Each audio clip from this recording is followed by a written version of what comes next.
Happy Halloween, everyone, and tonight I have a special game to look at. It's a little known 2004 Capcom game based on a 3D anime called Gregory's Horror Show Soul Collector. I was lucky to get this game for $20 some odd about 6 years ago. This game is based on a CGI anime of the same name called Gregory's Horror Show. It was created by Naomi Iwata that ran from 1999 to 2003 with a total of 88 some odd episodes lasting about 2.5 minutes each. You can actually find most of the series with a quick Google search on YouTube with the entire first and second season, and the season's DVDs go to pretty cheap nowadays if you care about physical media. The series was done in a first-person style, the first season following a male pronoun protagonist that lasts 24 episodes, and the second season following a female pronoun protagonist much the same way, where the characters talk to the screen and assume your response. It has an interesting art style, I would say like Animal Crossing meets Hotel California. The anime was widely praised and received a manga adaptation, a board game which I actually bought a couple years ago and got most of the old figurines, that has an interesting playstyle, a little off topic, but when am I ever going to talk about these? The series is still relevant and currently in Japan has a turn-based RPG dungeon crawler gacha mobile app-based game released in 2018 that is still going strong. The PS2 game was released in Japan and then in Europe. Supposedly Capcom was going to have an American release, but Sony of America had some weird guidelines that end up blocking this and any other game based off of visuals and not gameplay. The game was also released as a discounted price for £20 or $25.83 US, which is pretty cheap for a PS2 game back then. Maybe it had to do with how short the gameplay can be. I clocked in around 11 hours my first playthrough and 16 for this review. While you can beat the game in a few sittings, I would say it does have a lot of information throughout the hotel, but we'll get there shortly. So if the game was only released in Japan and Europe, how the hell am I supposed to play this on an American PS2 without emulating it? Well, with a boot disc I got called Swap Magic and this little piece of plastic. Essentially, the PS2 has a way to read it because it's still a PS2, it can read other regions, but this allows me to boot it up into European and Japanese games and play them on my PS2. So once I just slide this little doohickey here, pull rigorously on the disc drive, Jesus Christ, I can hear this thing yelling at me, and then just put in the game, slide it back in, lock it back into place, and we're ready to play some Gregory's Horror Show.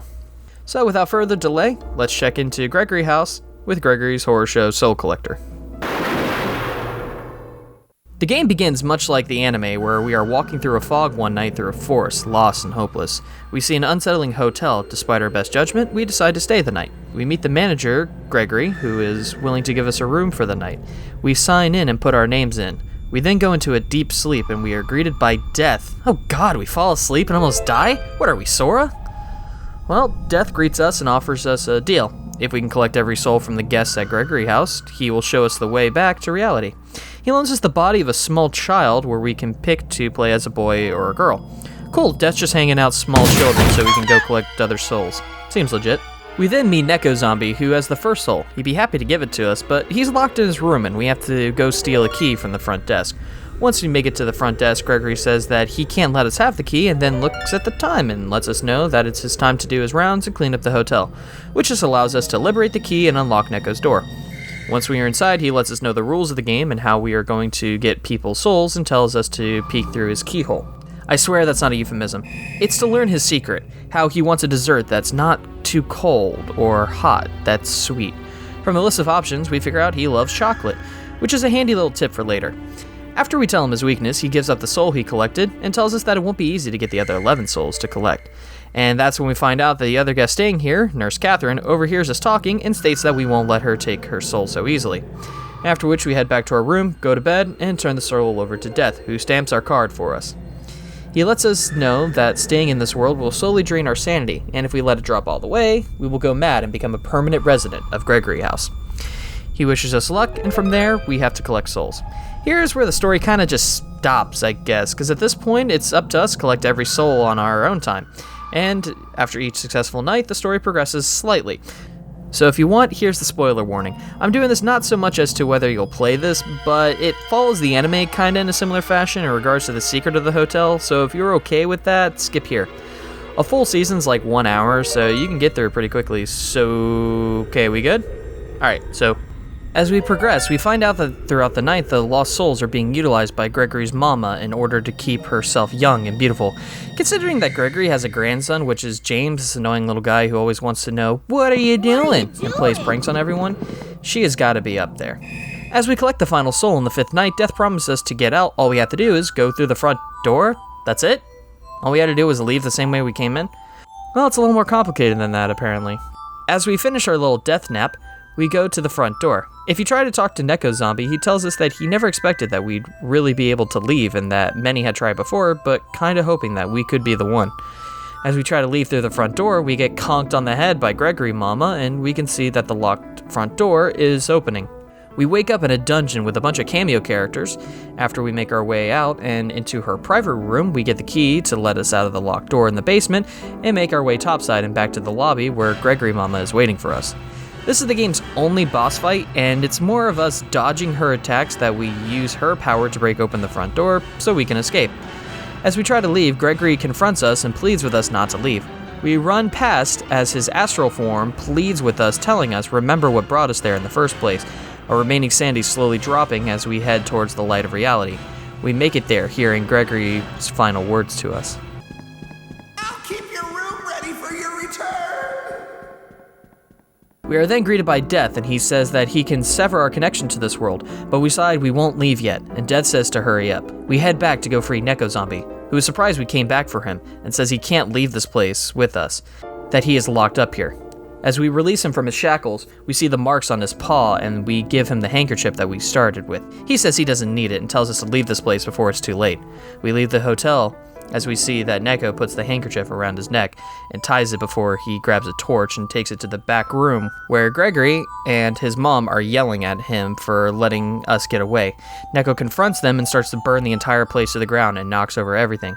Neko walks out to the front door and burns to a crisp, leaving behind everything except for the handkerchief. Ending Gregory, oh wait! The protagonist reflects on his time at Gregory House, realizing that it was his creation to escape reality. It was something desirable. In the final cutscene, the house rises from the ashes like a phoenix, and the house returns to its normal state. As he welcomes us back, leading us back to our room in Gregory House. Like the song Hotel California, we can check out anytime we'd like, but we can never leave.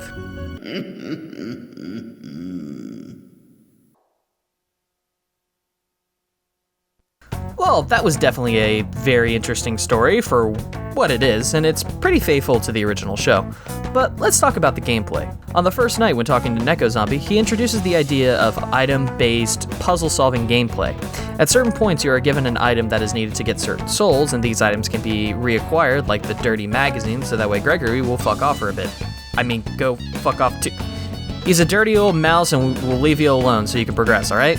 As you get the required souls for the night, more of the hotel will open up, which means more guests will show up. But if you're up to the challenge, Gregory can add more people to mess up your night, and it can make the game harder. But it's also good, because if you're stuck on a certain person's routine and trying to figure out how to get their soul, you can unlock more guests to go get their souls in the meantime. So let's talk about the guests. They all have their routines. They fall over a 24-hour period, usually branching from a couple of hours in-game, either roaming the halls or being asleep in the room, interacting with other guests, or enjoying the facilities. You can peep in on them through doorways, and after listening to them for a full cycle, you'll know their schedule for that time period, and can check out on a guest's whereabouts in your room written in the diary. If a guest has their soul and they catch you, they will take off running, but if you manage to get their soul, and they will come after you, and if you haven't turned it into death, they can take their soul back. They can do this by doing what's called a horror show, where they do some pretty gruesome stuff to the avatar player, and if you lose your sanity, which is this health meter here, if it drops to 0, it can result in you going mad and becoming a permanent resident of Gregory House. Some guests won't do anything to you and are neutral to you, which usually gives you hints about the other guests. Or be like James over here and be loud and obnoxious, giving away you being stealthy. You can either run away or hide in a dresser to lose the sight, and they can fuck off. If you're roaming around and stay up too late, which is 8 in-game hours, you will become tired, which is just a warning, but stay up too late past that, and you start getting headaches, which will slowly drain your sanity after being up for 2 hours past being tired. After 30 minutes of headaches, you'll get nervous, and healing items only become half as useful. Another 15 minutes pass by, and you get confusion, which gives you inverted controls, which can be a pain to deal with, but you can adjust if you need to, and you can't get to bed right away, or don't have an item to heal any of the status effects. The other 2 status effects are more situational. You will become melancholy after witnessing a horror show and losing your soul, which means you can't run and will walk half speed. At certain times, you can be afflicted with darkness, which makes it harder to see around you, which usually happens from exploring the basement or from being up at 12 a.m. to 6 a.m., but eye drops can fix that right up. So let's get into the items. You can get a number of herbs that can be used to regain your mental gauge, which looks similar to that of Resident Evil, another Capcom title. Side effects items can be taken to remove sass effects, or if you have souls for death, can clear up almost all your sass effects except for darkness. There's also Mind Up and Speed Up, which in my first playthrough I never bothered using because they took up space for me, but I used them and they were okay, I suppose, but it's nice that they are there.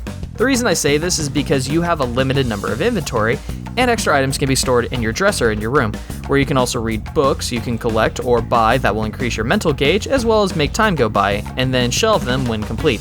However, reading too much at one point can give you sass effects for staying up for so long, so read with caution. So beside picking up items around the hotel, you can go to one of the other safe places in the hotel's Gregory shop. Money's no good here, and you have to trade items for other items, where you can get better items or books and trading cards, which is, I think, only used for trading for better stuff. If you get a rare card and you are low on supplies or don't want to trade anything else. So it's a nice mechanic, but this game gives you so many items to trade. In fact, some of the items you don't want to eat, like any of the chef's cooking or food that does damage, are worth a lot to trade, and anything edible can be given to Neko Zombie, who will give you a better healing item, but only when he's hungry, and if you talk to him and you have no food, he will eat a random item in your inventory. If you remember the fact your boy here likes chocolate, he will give you an angel herb that acts as an extra life, so if your mental gauge drops too low, this will bring you back from the brink of madness. After dealing with the Clockmaster, you can pickpocket him for his stopwatch, which allows you to control time itself, and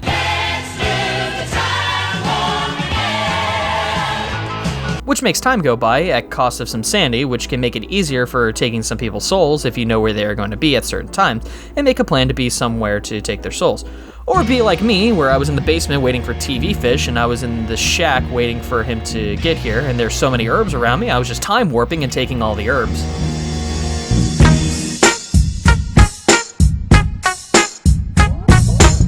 This item is seriously broken since the only penalty is losing sanity, which this game is pretty generous with. I'm sure on the higher difficulty you can achieve after beating the game once, it's less plentiful. Wait, hold on.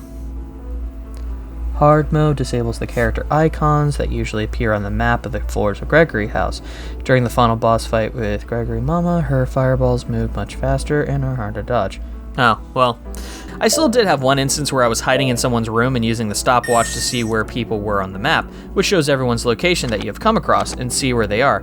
But I noticed that two people that I had taken their souls from were in the room, which, when I unpaused, meant run or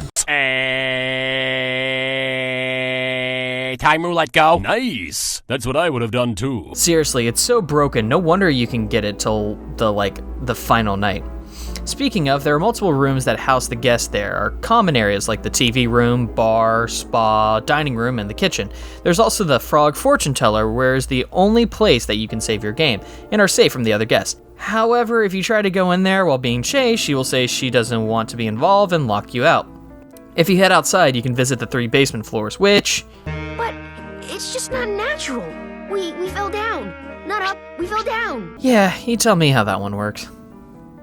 Well, the only thing left downstairs is the basement. You get to go to the game room where you can play with Roulette Boy and play a small mini game where you and Gregory race to the end, where you can use items to heal yourself in case you land on a bomb space or someone drops a weight on you, or use an item to dick over your opponent or make you go farther. Mario Party this isn't, but after playing it once in the main game, it is unlocked in the main menu and can be played with a second player. It's a nice little addition, but nothing really noteworthy. That about wraps it up for Soul Collector. It's definitely an interesting game, and if you can find a way to play it, you should. I normally don't recommend getting an emulator to play this, but since the only way an American is going to play this is either buying it from overseas and using a PAL PS2 or a modded one like me, and the links I had to go to in order to play this, and considering this game isn't really cheap to buy, that's really the only way you're going to play this, since it hasn't been released any other way. So go ahead and make sure you tap that subscribe button and smack the bell to know when the next video is out. And with that, enjoy a safe Halloween. But we aren't done here. No. If Christmas can invade all the way into Halloween and bypass Thanksgiving, then we can do the same. Halloween is going in overtime, baby. We're going all the way to New Year's. This is gonna be fun.